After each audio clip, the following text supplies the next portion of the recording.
When a massive tree crashed through John's roof, his neighbor Steve smugly claimed, "Not my problem." Confident he'd get away with it, Steve had no idea John had the evidence to turn the tables, and what followed would leave the entire neighborhood stunned. Let's start from the beginning. The morning had started like any other for John Hill. His modest but cozy suburban home stood as a quiet retreat from the chaos of the world. Sitting on his porch with a steaming cup of coffee in hand, John admired the tall oak trees that bordered his property.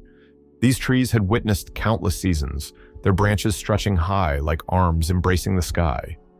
Little did John know, one of those branches, and much more, was about to come crashing into his life. The storm that rolled in the previous night had been relentless, howling winds and sheets of rain battering the neighborhood.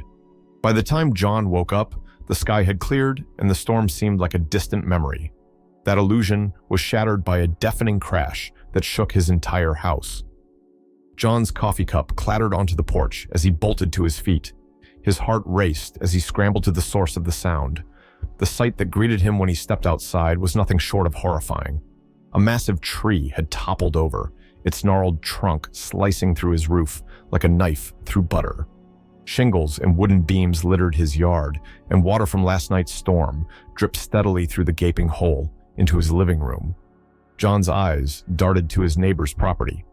There stood Steve, casually leaning against the railing of his porch, arms crossed, watching the scene unfold with the detachment of someone observing a stray cat knock over a trash can. "Steve, your tree just destroyed my roof." John's voice carried both disbelief and anger as he pointed at the wreckage. Steve didn't even flinch. He shrugged nonchalantly, his expression unreadable. "Not my problem, John. Act of God," he said, as though those 3 words absolved him of all responsibility. Then he added, almost as an afterthought, "You have insurance, don't you?" John stood there, stunned. The audacity of Steve's response hit him harder than the crash itself. Insurance or not, this wasn't something John was willing to let slide. His jaw tightened as he stared at his neighbor, whose dismissive smirk seemed to mock his predicament. For a moment, John considered marching over and confronting Steve further, but the damage inside his home demanded his immediate attention. As he turned back toward the house, a sinking feeling settled in his chest. This wasn't just a fallen tree, it was the beginning of a battle, one that John was determined not to lose.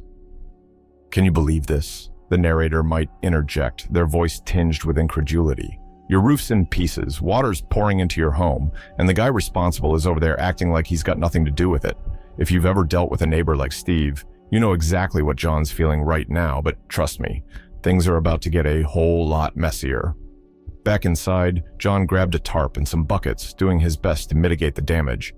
Rainwater pooled on the hardwood floor, and the faint smell of damp wood filled the air. Every creak of the weakened ceiling was a reminder of the tree now lodged firmly in his home. As he worked, frustration bubbled beneath the surface. This wasn't just an inconvenience, it was a blatant disregard for responsibility. Standing amidst the chaos, John made a silent promise to himself. Steve wasn't going to get away with this. Not today, not ever. This was personal now, and John had no intention of backing down.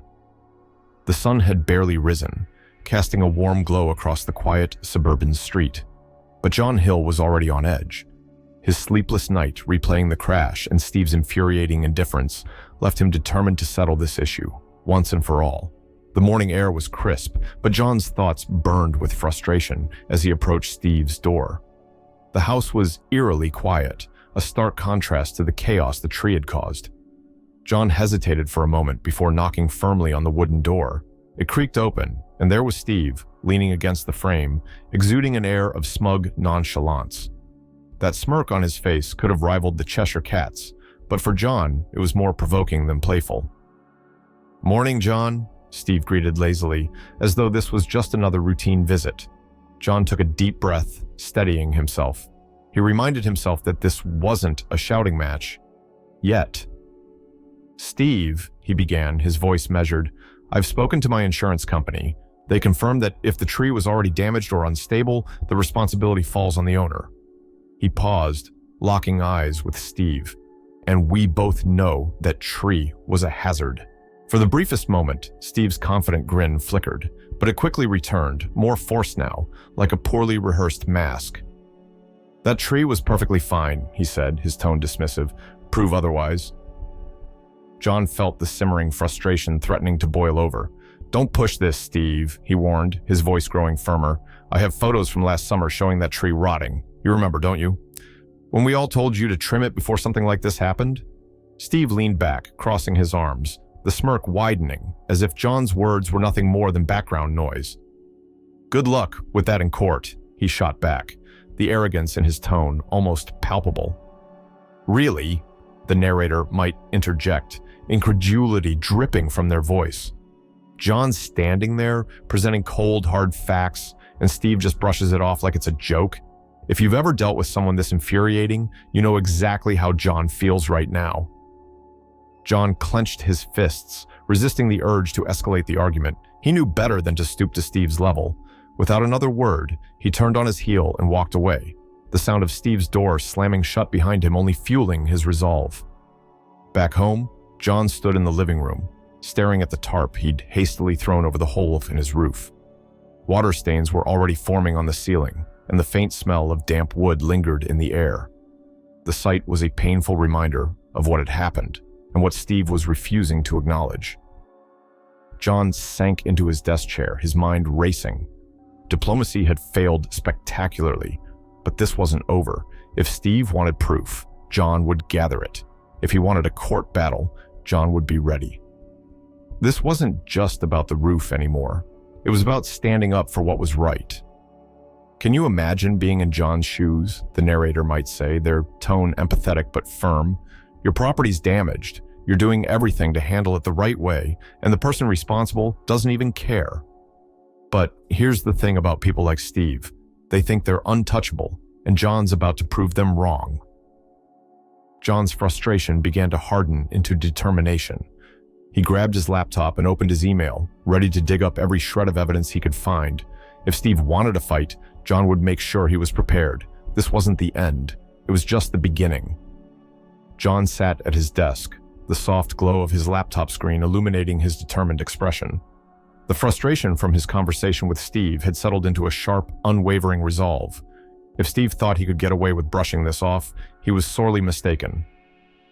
John wasn't just dealing with a fallen tree, he was dealing with negligence, and he was ready to prove it. Opening his email inbox, John began combing through old messages. It didn't take long to find exactly what he was looking for. A thread from last summer where he'd warned Steve and copied the HOA about the rotting trunk of the tree.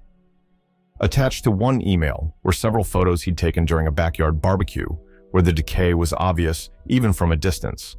John saved everything into a folder labeled Evidence, the name itself a quiet declaration of his intent, but he didn't stop there. The next morning, John contacted a local arborist. When the expert arrived, he inspected the fallen tree with a professional eye, noting the extensive rot and decay that had weakened it over the years. "This tree was a disaster waiting to happen," the arborist confirmed. Hearing those words, John felt a flicker of validation. He wasn't imagining things, and now he had professional testimony to back it up.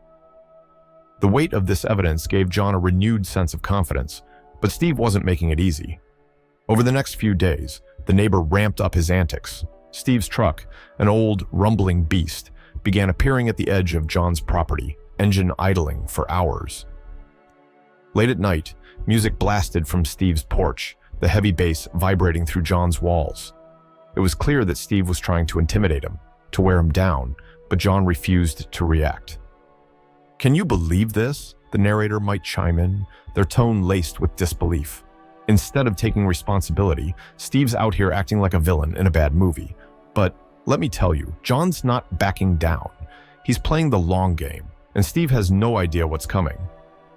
Recognizing that this battle might require more than determination, John reached out to a lawyer. He presented the photos, the emails, and the arborist's report, laying out the case methodically. The lawyer nodded in approval. "This is solid," they said. "File a claim in small claims court. Let the judge see what you've put together." With the case filed, John focused on preparing for the hearing. But as the court date approached, something strange happened. Steve's harassment stopped. The nights were suddenly quiet, his truck nowhere to be seen. For a moment, John wondered if Steve had finally come to his senses. That hope was short-lived. One afternoon, while inspecting the damage to his roof, John noticed a new structure taking shape along the property line.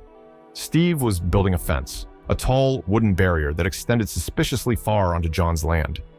John grabbed a tape measure and began documenting the encroachment, his frustration bubbling over. This wasn't just petty anymore. It was deliberate, calculated, and downright disrespectful. Honestly, at this point, who's surprised? The narrator might comment, their voice tinged with exasperation. First the tree, then the harassment, and now this? Steve's practically begging for a showdown, and John's about to give him one he won't forget. With photos and measurements added to his growing evidence file, John felt more determined than ever. This wasn't just about repairing his roof or reclaiming his property. It was about standing up to someone who thought they were above accountability. And for John, that was a battle worth fighting. The courtroom buzzed with quiet anticipation as John Hill sat at the plaintiff's table, a folder of meticulously organized evidence in front of him.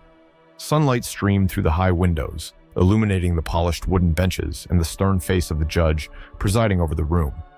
The stakes felt enormous, and John's heart raced, but his determination kept him focused. Across the room, Steve lounged at the defendant's table, exuding his usual smug confidence, as if the whole ordeal were just a mild inconvenience. When the judge called the case to order, John stood, his palms slightly sweaty but steady. He began presenting his evidence methodically, his voice clear and calm.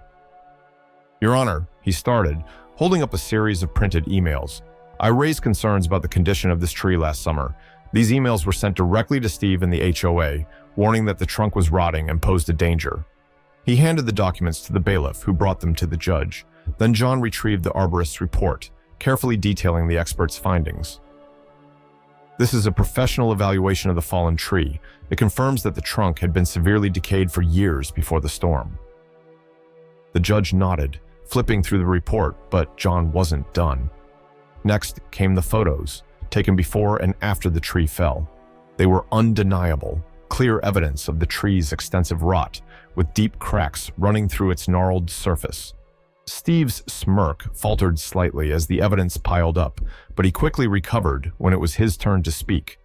Rising from his seat, he adjusted his tie, attempting to appear confident. "That tree was healthy, Your Honor," Steve began, his voice steady but lacking conviction. "It only fell because of the storm. Besides," he added with a dismissive wave toward John, "his house is built too close to my property line anyway. It's his fault for putting it there." The judge raised an eyebrow, his expression unreadable but sharp. "Do you have any evidence to support these claims?" he asked, his tone cool. Steve stammered, clearly unprepared.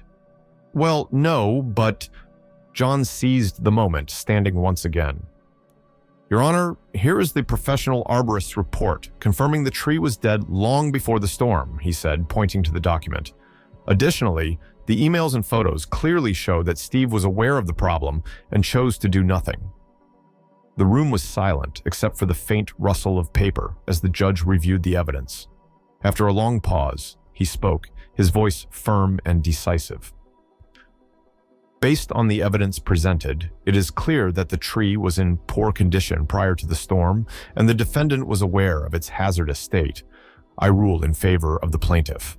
Mr. Morris, you are ordered to cover the full cost of repairs, including damages caused by water leakage." John felt a wave of relief wash over him, but before he could fully process the victory, the judge turned to him again. "Mr. Hill, you mentioned earlier a dispute regarding a fence?" John nodded, retrieving another set of documents. "Yes, Your Honor. Steve recently built a fence that extends several feet onto my property. Here are the measurements, along with a copy of my deed and a recent property survey." The judge examined the documents, his brow furrowing. "Mr. Morris, did you obtain permission to construct this fence on Mr. Hill's property?" Steve's face flushed, his earlier bravado crumbling. No, but I didn't think—" The judge cut him off. "The property boundary is clearly outlined in these documents. You are ordered to remove the fence within 30 days. Failure to comply will result in further legal action. And there it is, the narrator might say, their tone a mix of satisfaction and triumph. Steve's arrogance finally caught up with him. John didn't just win, he proved that standing up for yourself is always worth it. As the gavel struck, signaling the end of the hearing, John couldn't help but feel a sense of justice. He had faced dismissal, intimidation, and outright lies, but he'd come prepared, and it had paid off. Steve, on the other hand, left the courtroom with slumped shoulders, his confidence shattered. John gathered his papers, the weight of the ordeal finally lifting. This was more than just a legal victory. It was a lesson in resilience and the power of persistence. The fight wasn't easy, but as he stepped out into the bright afternoon sun, John knew it had been worth it. Steve might have grudgingly paid for John's roof repairs, but when it came to the fence, he wasn't budging. Days turned into weeks, and the wooden monstrosity stood stubbornly along the property line, a glaring symbol of Steve's defiance. John, however, wasn't about to let it slide. Armed with the court's permission, he hired a contractor to dismantle the fence piece by piece. The steady thud of hammers echoed through the neighborhood as the structure was taken down. Every nail pulled a small victory for John. When the job was done, the contractor sent Steve the bill, a neatly itemized reminder that even small acts of defiance come with a price. Steve's reaction? A frustrated glare as he snatched the invoice from his mailbox. His anger was palpable, but the law was no longer on his side. You'd think Steve would have learned by now, the narrator might chime in, their tone tinged with amusement. But some people need more than one lesson to get the point. And trust me, this next one is going to sting. As the dust settled on the fence debacle, John received an unexpected call from the HOA. Apparently, Steve's negligence had violated several community regulations. The association had ignored the rotting tree issue for years, but now that the evidence was irrefutable, they couldn't turn a blind eye any longer. A hefty fine was issued, and Steve was ordered to maintain his remaining trees or face additional penalties. The news rippled through the neighborhood, and suddenly, Steve's long-standing antics became the talk of the town. Neighbors who had once tolerated his behavior began sharing their own grievances, stories of loud parties, petty arguments, and general disrespect. John's quiet perseverance inspired others to speak up. Honestly, it's about time someone stood up to him, one neighbor confided. Another chimed in, "He's been a problem for years. Good for you, John." As support for John grew, Steve's once untouchable reputation crumbled. No longer able to dismiss his neighbors or brush off the rules, he found himself isolated and overwhelmed. In the end, Steve made the decision that surprised no one. He sold his house and moved out of the neighborhood. The day his moving truck rolled down the street, there was a palpable sense of relief among the residents. For John, the victory was bittersweet. His roof was repaired, his property boundary restored, and the mornings were peaceful once again. But the battle had been exhausting. Still, as he sat on his porch with a fresh cup of coffee, gazing at the quiet street, he felt an undeniable sense of pride. He'd stood up for what was right, and in the process, he'd reminded everyone that accountability mattered. And there it is, the narrator concludes warmly. Justice might take time, but it always finds a way. John didn't just fight for himself, he set an example for the entire neighborhood. And as for Steve, let's just say his new neighbors are probably finding out what we all already know. Karma has a funny way of following you wherever you go. John's story became a cautionary tale, a reminder that no one is above the rules, not even the loudest, most stubborn neighbor. And while the scars of the battle lingered, they served as a testament to the power of persistence, proof that standing up for what's right is always worth it,